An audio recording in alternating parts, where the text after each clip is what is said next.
Қайырлы күн, құрметті достар. Бүгін сіздермен қысқа дайындық шиеден компот жасаймыз. Менімен бірге болыңыздар. Таза шиені алдым және де смородина алдым. Қант қажет болды. Бізге банка жабу үшін қақпақтарды ыстық суға салып қойдым. Банкаларымды тазалап жуып алдым. Өзге де қажетті заттарды видеоның астына жазып қалдырып кетемін. Ең алдымен суымызды жақсылап қайнатып аламыз да банкамызды стерилизовать етеміз. Енді банкамызға шиемізді ақырындап сала береміз. Оның үстіне смородинамызды саламыз. Өзіңіздің қалауыңызша кез келген өзге де жеміс жидекті салсаңыз болады.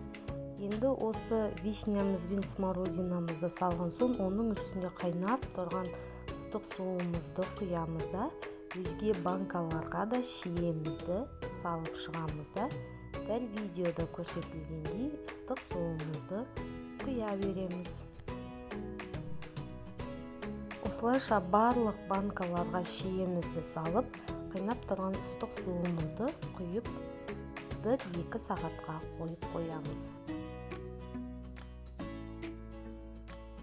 Бізде осылай банкамыздағы суымыз бірнеше сағат тынып тұрғаннан кейінгі кезекте кейін кастрюлемізді алып банкадағы суымыздың ішіндегі шиелерін түсіріп алмай қайтадан сол табамызға құямыз да 1 литр, 2 литр не болмаса 3 литрлік банкадағы суымызды құйып, осы суымызды қайтадан қант сала отырып қайнатамыз.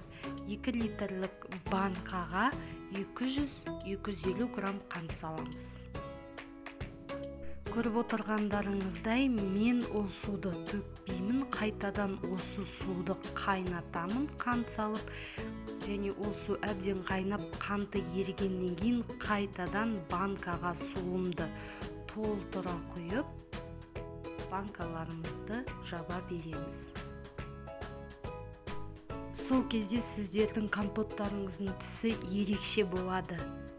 Осылай жасап көріңіздер. Банкаларымызды жақсылап турап шығамыз. Ешқандай да жан-жағынан су ақпауы қажет. Оны жауып болған соң осылай банкамызды айналдыра отыра тексеріп шығамыз. Және де банкаларымыздың бәрін төңкеріп, бетін жауып, бір түнге қойып қоямыз. Күні суықтап қалған кезде не болмаса қонақ күткен кездегі ерекше таптырмас компот.